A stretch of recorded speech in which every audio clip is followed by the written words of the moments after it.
Hola amigos, bienvenidos a la lección 13 de este cuarto trimestre del 2017 y de hecho la última de este año. Se titula La vida cristiana. El versículo de memoria es Romanos 14:10. Pero tú, ¿por qué juzgas a tu hermano? O tú también, ¿por qué menosprecias a tu hermano? Porque todos compareceremos ante el tribunal de Cristo. A lo largo de esta semana vamos a terminar la epístola a los romanos. Vamos a profundizar sobre todo en el capítulo 14 y también vamos a tratar ciertos aspectos del capítulo 15 y el capítulo 16. Vamos a profundizar un poquito más en la salvación por la fe y la lección nos dice algo muy importante, porque esto podría en cierta forma resumirse como dice respondiendo a la pregunta que hace Hechos 16:30. ¿Qué debo hacer para ser salvo? Pues Pablo da la explicación de qué hemos de hacer para ser salvo. Y esta semana, igual que en la anterior, vamos a ver, sobre todo, vamos a enfocarnos en nuestro carácter y cómo debemos comportarnos como cristianos con las demás personas y ante el mundo. Lo cual es importantísimo porque lo único que nos llevaremos al cielo es el carácter, por tanto es lo que determina si somos idóneos para el cielo o no. Con lo cual esta semana realmente será muy interesante para autoanalizarnos, para aprender y para llevar a cabo cambios en nuestra vida sin duda. Entramos ya en la lectura de Romanos 14. Hoy vamos a leer del 1 al 6, del versículo 1 al versículo 6. Dice así: Recibid al débil en la fe, pero no para contender sobre opiniones, porque uno cree que se ha de comer de todo, otro que es débil come legumbres o bien vegetales, según la versión. Aquí vemos que Pablo está hablando de los débiles en la fe. Eso nos recuerda al capítulo 8 de Primera de Corintios, donde también hace referencia a los débiles en la fe. En aquel contexto habla de la comida sacrificada a los ídolos, que sabemos todos que los ídolos nada son, pero había cristianos conversos, aún débiles, y cuando comían carne del ídolo pensaban que aún podía tener algún poder que les iba a beneficiar, o bien no comían porque precisamente eso, porque pensaban que tenía algún poder el rito que hacían delante del ídolo. Los cristianos fuertes sabían que eso no afectaba la composición de la carne, por tanto, como luego se vendía en los mercados, claro, uno no sabía si compraba carne sacrificada a los ídolos o no. Los fuertes en la fe la podían comprar igual, tranquilamente, comían, porque ya sabían que no era nada peligroso ni nada pecaminoso, pero siempre que estaban en compañía de un débil en la fe, pues Pablo les dijo, mejor absteneros de no comerla, porque si el débil en la fe ve que un fuerte en la fe está comiendo carne de los ídolos, como aún en su mente está la idea de que de comer carne del ídolo es pecado y que eso transforma la naturaleza de la carne, pues podría ser un ejemplo terrible para esta persona. Por eso, con la conciencia del otro, debían abstenerse de comer carne sacrificada a los ídolos. Y aquí en Romanos parece que pasa lo mismo, pero también este capítulo va enfocado a otro asunto que el versículo 5 y 6 nos van a aclarar cuál es. Versículo 3 y 4. El que come no menosprecia al que no come, y el que no come no juzgue al que come, porque Dios le ha recibido. ¿Tú quién eres que juzgas al criado ajeno? Para su propio Señor está en pie, o cae, pero estará firme porque poderoso es el Señor para hacerle estar firme. Y versículos 5 y 6. Uno hace diferencia entre día y día, otro juzga iguales todos los días, cada uno esté plenamente convencido en su propia mente. El que hace caso del día, lo hace para el Señor, y el que no hace caso del día, para el Señor no lo hace. El que come, para el Señor come, porque da gracias a Dios, y el que no come, para el Señor no come, y da gracias a Dios. Si nos remontamos en la historia y analizamos este capítulo a la luz de lo que sucedía en aquel momento en algunos lugares donde había cristianos ya, es el siguiente. El tema que está tratando aquí, aparte de algo similar a lo que sucede en Corinto, también es el tema del ayuno. Había gente que comía de todo, había gente que no, había gente que solo comía vegetales. Eso estaba según la conciencia de cada uno. Pero los versículos 5 y 6 nos aclaran un poco más la problemática, que es el día. ¿En qué día debíamos ayunar? Mira, se va a ayunar este día. Bueno, el que quiera ayunar este día que lo haga y el que no, no. El que quiera ayunar otro día que lo haga y el que no, no. En ese sentido la conciencia era libre porque el que ayuna un día para el Señor lo hace y el que ayuna otro día también. O sea, eso no debía hacerse ley. El ayunar este día, si no ayunas este día, pues estás en pecado y estás transgrediendo la ley de Dios o estás siendo infiel a Dios. No, no, no, para nada. Por eso dice que nadie tiene derecho a juzgar al otro por esto, que cada uno haga según su conciencia, no hay ninguna ley establecida sobre eso. En este capítulo, por tanto, Pablo no está diciendo que nadie puede juzgar a nadie por la comida, en el sentido de que cada uno coma lo que quiera, ¿eh? No está anulando el decreto de Levítico 11 de los animales inmundos y los animales limpios. Para nada está diciendo eso, está simplemente hablando de la conciencia del otro, la del débil en la fe, que no se puede juzgar al débil porque no hace esto o lo otro. Al contrario, hay que tener conciencia madura para con el débil, para no afectarle, no darle un mal ejemplo. Eso pasaba en Corinto con la carne sacrificada a los ídolos y pasaba en Roma por lo mismo y también por el ayuno, por el tema del ayuno. No podemos señalar a uno porque no ayuna tal día que hemos establecido y ayuna otro. Cada uno lo hace para el Señor, como dice Pablo. Romanos 14:10 nos dice, pero tú, ¿por qué juzgas a tu hermano? O tú también, ¿por qué menosprecias a tu hermano? Porque todos compareceremos ante el tribunal de Cristo. Y versículo 11, porque escrito está, vivo yo, dice el Señor, que ante mí se doblará toda rodilla y toda lengua confesará a Dios. Aquí está citando Isaías 45:23. Sobre el tema del juzgar hablaremos más en el apartado del viernes, hablaremos más extensamente, con otro texto bíblico de Mateo y además con citas de Ellen White que realmente dan mucha luz a qué se refiere Cristo, por ejemplo, cuando dijo no juzguéis, y a qué se refieren también los apóstoles cuando hablan del juzgar. Pero aquí vemos algo muy importante. ¿Por qué no debemos juzgar en forma de crítica? Pues porque todos comparecemos ante el tribunal de Cristo de forma individual.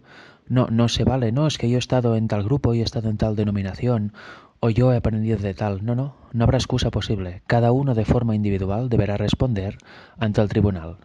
Somos juzgados individualmente, no en grupo. Por tanto, debemos cultivar la fe verdadera cada uno a nivel individual y debemos llegar a asemejarnos en carácter a Cristo cada uno de forma individual. No porque nuestro líder o nuestro amigo, nuestro hermano se asemeje a Cristo ya en carácter, nosotros nos vamos a ser salvos porque Él también lo sea. No. Cada uno tiene que responder de forma individual ante Cristo. Versículo 12. De manera que cada uno de nosotros dará a Dios cuenta de sí. Es lo que estaba diciendo ahora. Así que ya no nos juzguemos más los unos a los otros, sino más bien decidid no poner tropiezo u ocasión de caer al hermano. Aquí está haciendo referencia otra vez a la conciencia del otro, tener en cuenta en primer lugar la conciencia del otro. Y os sé, y confío en el Señor Jesús, que nada es inmundo en sí mismo, mas para el que piensa que algo es inmundo, para él lo es. Pero si por causa de la comida tu hermano es contristado, ya no andas conforme al amor. No hagas que por la comida tuya se pierda aquel, porque en Cristo murió. En estos dos versículos, en los versículos 14 y 15, vemos que está abordando otra vez ya de forma clara el tema de la comida y de la conciencia del otro. Si algo está sacrificado a los ídolos y tienes al lado un hermano en la fe que es débil, que aún piensa que este sacrificio de los ídolos tiene poder sobre la comida y por tanto ya no se atreve a comerla, aunque tú sepas que no sea nada el ídolo y por tanto puedes comer la comida tranquilamente, por su conciencia no comas delante de él eso, espera que no esté y así respetas la conciencia del uno porque solo faltaría que él, considerándote a ti fuerte en la fe, se perdiera por ver que tú comes carne sacrificada a los ídolos. En su mente aún no ha interiorizado que el ídolo nada es y que solo hay un único Dios verdadero.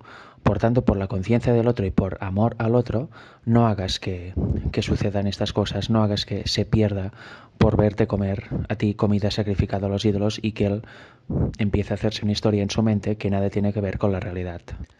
Y esto, que era la problemática de aquel momento, pues se puede aplicar, se puede sacar al principio y aplicar a cualquier ámbito de la vida.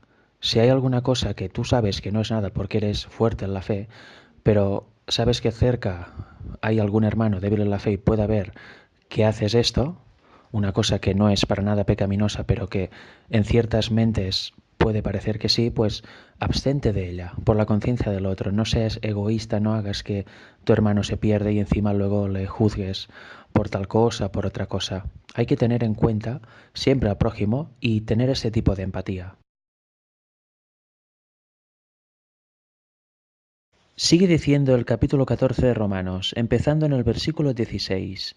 No sea, pues, vituperado no es vuestro bien, porque el reino de Dios no es comida ni bebida, sino justicia, paz y gozo en el Espíritu Santo, porque el que en esto sirve a Cristo agrada a Dios y es aprobado por los hombres. Así que sigamos lo que contribuye a la paz y a la mutua edificación. No destruyas la obra de Dios por causa de la comida. Todas las cosas de la verdad son limpias, pero es malo que el hombre haga tropezar a otros con lo que come. Aquí que está diciendo, tenemos que tener en cuenta el contexto del momento, y es que está hablando de carne sacrificada a los ídolos, en este caso. Por eso dice que todas las cosas de la verdad son limpias. Hace referencia a esta comida sacrificada a los ídolos. No se puede extrapolar al sentido de que todo alimento es válido, independientemente de si está aprobado por Levítico 11 o no. Hacer esto supondría un error grave de interpretación. Pero si sacamos el principio de estos versículos, igual que los anteriores de los apartados de los otros días, aquí que está siguiendo con la idea que ya veníamos hablando. No hagas de una cuestión que no es pecaminosa, una cuestión de conciencia del otro, algo central con lo que discutir, con lo que crear contienda, con lo que crear que el otro se pueda incluso perder. No tengamos estas conductas de empezar a criticar y acusar por cosas que no son pecado, que no tienen pecaminosidad, y de esta forma destruir la paz y la edificación que debe reinar entre los hermanos. Y el versículo 21 hasta el 23 dicen: Bueno es no comer carne, ni beber vino, ni nada en que tu hermano tropiece, o se ofenda, o se debilite. Aquí la palabra vino es oinos, que se refiere literalmente a vino, y el Strong comenta que puede venir de la palabra hebrea yayin, que significa a vino fermentado. Aquí Pablo está diciendo que no es bueno beber vino fermentado. ¿Y a qué provoca? Pues provoca que la persona que hace esto se debilite. ¿Por qué? Pues porque se embriaga. Por tanto, sus facultades mentales no están al 100% ni están equilibradas. Y si es un consumo constante, también se resiente, por supuesto, el físico. Versículo 22. ¿Tienes tu fe? Tenla para contigo delante de Dios. Bienaventurado el que no se condena a sí mismo en lo que aprueba. Por tanto, si vemos a alguien que bebe vino, por ejemplo, en el tema de la comida, si alguien bebe vino, si alguien come lo que no ha de comer, en este caso estamos sacando el principio, lo estamos aplicando a la actualidad, evidentemente eso sí que es un acto pecaminoso, está mal, pero ¿qué ganamos en empezar a señalarle y a juzgarle y en crear un problema de eso? Cada uno necesita su tiempo. Y muchas veces nos podemos encontrar que estamos juzgando y señalando a otro por algo que hace y encontrarnos nosotros mismos otro día haciendo lo mismo. Y si alguien ve esto, pues también estamos debilitando al otro porque quizá nos tenía como hermanos tan buenos y resulta que nos ve haciendo algo que no es del todo correcto. Por tanto, en estos casos debemos tenernos en cuenta siempre primero nosotros mismos. No empecemos a señalar, acusar y descuidemos lo nuestro. Eso no. Primero debemos cuidarnos de lo nuestro, tener la fe verdadera, cuidarnos de lo nuestro para no hacer tropezar a otros y luego podemos dar consejos a los que yerran. Y versículo 23, pero el que duda sobre lo que come es condenado porque no lo hace con fe, y todo lo que no proviene de fe es pecado. El que tiene la verdadera fe, el que realmente sabe lo bueno y lo malo, cuando come no duda con, ay, es que no sé si comer esto, no sé si beber esto. Él ya sabe qué implicaciones tiene cada cosa, si es bueno, si es malo. Y en el caso que nos ocupa, que es la comida de los ídolos, un verdadero creyente que tiene fe verdadera ya sabe que el único Dios verdadero es el nuestro, precisamente, el Dios de Israel. Y por tanto, toda comida sacrificada o todas bebidas sacrificadas a los ídolos o ofrecidas a los ídolos no tienen poder. Es la misma comida que antes de ser ofrecida a este ídolo, porque el ídolo, como dice 1 Corintios 8, que recomiendo leer también para complementar este capítulo de Romanos, nada, es un pedazo de madera, un pedazo de piedra que ningún poder tiene, es construcción además humana. Por tanto, este ídolo no tiene ningún poder para afectar a nadie, ni a las personas, ni a la comida. Por tanto, estamos entrando en un tema de conciencia y de mentalidad propia. Es la persona la que genera en su mente la creencia de que este ídolo está influenciando sobre la comida, por ejemplo. Y por eso se duda, ay, es que yo no sé si ha sido ofrecido a los ídolos esta carne que he comprado en el mercado. Y luego duda y no come y prefiere comer legumbres, etcétera, porque es débil en la fe. Pero el fuerte de la fe tiene la fe verdadera y fuerte y sabe que no afecta, que el único Dios que tiene poder es el único Dios que existe, el Dios verdadero. Por tanto, no dudemos, seamos firmes, estudiemos realmente lo que es bueno, lo que es malo, y no dudemos a la hora de hacerlo. La lección nos lleva otra vez a estudiar Romanos 14, versículos del 4 al 10, pero eso ya lo vimos el día en el tópico del domingo. Aquí está hablando otra vez del tema específico de el que considera diferente día y día, el que juzga igual todos los días. Eso, como ya lo vimos en el tópico del domingo, para no ser repetitivo os mando, digamos, a, si queréis repasar, pues a volver a escuchar el día domingo, ya que ya hablamos a qué se refería a estos días y demás. Lo único que voy a aclarar, aunque ya quedó claro en aquel momento también, es que para nada tiene que ver con la observancia del sábado. Cuando habla de días aquí, igual que en Colosenses, no hace referencia alguna al cuarto mandamiento de la ley de Dios. Esto es lo que ha de quedar más claro, ya que muchas personas usan estos textos para decir que, mira, Pablo está diciendo que el sábado ya está abolido o que el sábado no es importante, que puedes descansar cualquier día. Bien, eso es falso. Y vuelvo a repetir, si queréis repasar lo que significan estos versículos, pues id a ver lo que comenté en el tópico del domingo. Romanos 15 del 1 al 3 dice lo siguiente: Así que, los que somos fuertes debemos soportar las flaquezas de los débiles y no agradarnos a nosotros mismos. Por tanto, ¿qué está diciendo aquí? Que si somos fuertes, pues no caigamos en idolatrarnos a nosotros mismos o en suficiencias propias. Y a que si somos más firmes que otros, es gracias a Dios, no gracias a nosotros mismos. ¿Y cuál debe ser nuestra actitud hacia los más débiles en la fe? Pues ayudarles a soportar y ayudarles a ser más fuertes en la fe. Versículo 2. Cada uno de nosotros agrade a su prójimo en lo que es bueno, para edificación. Y versículo 3. Porque ni aun Cristo se agradó a sí mismo, antes bien, como está escrito, los vituperios de los que te vituperaban cayeron sobre mí. Versículo 4. Porque las cosas que se escribieron antes, para nuestra enseñanza se escribieron, a fin de que por la paciencia y la consolación de las Escrituras tengamos esperanza. Es muy importante conocer qué dice las Escrituras y sobre todo, como dice Jeremías 6:16, volver a las sendas antiguas, porque ahí hay la verdad más pura, sin levadura y sin tradiciones de hombres. Y versículo 5. Pero el Dios de la paciencia y de la consolación os dé entre vosotros un mismo sentir según Cristo Jesús. Importante también, tenemos que tener un mismo sentir, pero en la verdad, según Cristo Jesús, no según nuestras propias verdades. ¿Y para qué todo esto? Pues como dice el versículo 6, para que unánimes a una voz glorifiquéis al Dios y Padre de nuestro Señor Jesucristo. ¿Para qué debemos estar unánimes? Pues para glorificar a Dios con nuestras palabras y nuestros actos, para ser realmente el cuerpo de Cristo en la tierra. Y pasando al capítulo 16, el último de esta epístola, en sus últimos 4 versículos, desde el 24 al 27, dice: La gracia de nuestro Señor Jesucristo sea con todos vosotros. Amén.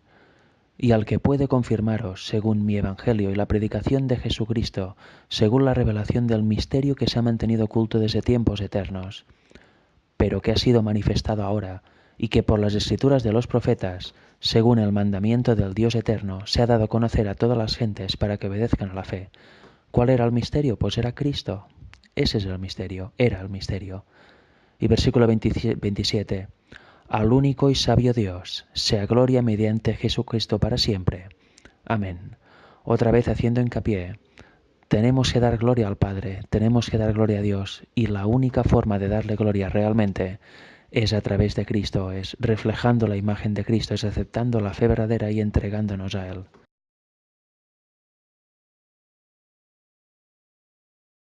Para terminar la semana, vamos a leer una serie de citas que están en el Discurso Maestro de Jesucristo, un libro de Elena White, en su capítulo 6. Tratando el capítulo 7, versículo 1 de Mateo, que dice: No juzguéis para que no seáis juzgados, ella comenta lo siguiente. Quiso decir, no se establezcan como norma, no hagan de sus opiniones, de sus conceptos del deber o de sus interpretaciones de las Escrituras un criterio para los demás. Y no los condenen en vuestro corazón si no alcanzan vuestro ideal. No critiquen a los demás, conjeturando acerca de sus motivos y juzgándolos. Y aquí está la clave. Cuando Jesús dijo no juzguéis, se refiere a que no podemos juzgar los motivos de los demás. No que no podamos decir, mira, esto que ha hecho está mal o está bien, sino que lo que no podemos decir es que ha hecho esto que no está bien por tal razón o cual, ya que los motivos solo los conoce Dios y solo los puede juzgar Dios, que es el único que juzga rectamente y teniendo toda la información al respecto. Sigue diciendo en relación a esto, no podemos leer el corazón, por tanto que no podemos saber los motivos. Por ser imperfectos no estamos calificados para juzgar a otros. El hombre finito solo puede juzgar a partir de las apariencias externas. Únicamente Dios, quien conoce los motivos secretos de los actos y quien trata tierna y compasivamente, le corresponde decidir el caso de cada alma. Luego, citando Romanos 2.1, dice, «Eres inexcusable, oh hombre, quienquiera que seas tú que juzgas, pues en lo que juzgas a otro te condenas a ti mismo, porque tú que juzgas haces lo mismo». Los que condenan o critican a otros se autoproclaman culpables porque hacen las mismas cosas. Al condenar a otros se sentencian a sí mismos y Dios declara que ese dictamen es justo. Acepta su propio veredicto contra ellos mismos. Pero la frase «tú que juzgas haces lo mismo» no alcanza a describir la magnitud del pecado de quien se atreve a criticar y condenar a su hermano. Jesús dijo, «¿Por qué miras la paja que está en el ojo de tu hermano y no echas de ver la viga que está en tu propio ojo?» Sus palabras describen al veloz para discernir un defecto en otros. Cuando él piensa que ha detectado una falla en el carácter o en la vida, se apresura celosamente en tratar de señalarla. Pero Jesús declaró que el mismo rasgo de carácter desarrollado por realizar esta obra es tan anticristiana como la comparación con la falta criticada. Y sigue diciendo, el pecado que lleva a los resultados más dañinos es el espíritu frío, criticador y no perdonador que caracteriza al farisaísmo. Cuando no hay amor en la experiencia religiosa, Jesús no está en ella. El sol de su presencia no está allí. Ninguna actividad diligente o celo desprovisto de Cristo puede suplir la falta. El culpable de algo malo es el primero en sospecharlo. Trata de ocultar o excusar el mal de su propio corazón, condenando a otro. Fue a través del pecado que los hombres llegaron al conocimiento del mal. Tan pronto la primera pareja pecó, comenzaron a acusarse mutuamente, y esto es lo que la naturaleza humana hará inevitablemente cuando no esté controlada por la gracia de Cristo. Y así sigue el capítulo más y más, solo he leído unas pequeñas porciones, para ver que es bien cierto y tiene relación con lo que hemos estudiado esta semana. Si nos paramos a juzgar, a criticar siempre a otros, y decir, han hecho esto y por tal, no ganamos nada. Estamos siendo dominados por Satanás y estamos participando del mismo espíritu del que ha hecho algo malo. Debemos recordar siempre que los motivos, no los sabemos los motivos por los cuales las personas hacen cosas, sean buenas o sean malas. Eso es cosa de Dios juzgarlo y Él lo hará rectamente en su momento.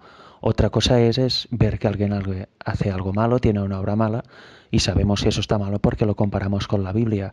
Y por tanto sabemos si es fruto bueno o fruto malo, pero a partir de aquí no podemos saber si va a cambiar en el futuro, los motivos por los cuales ha hecho eso, ni nada más.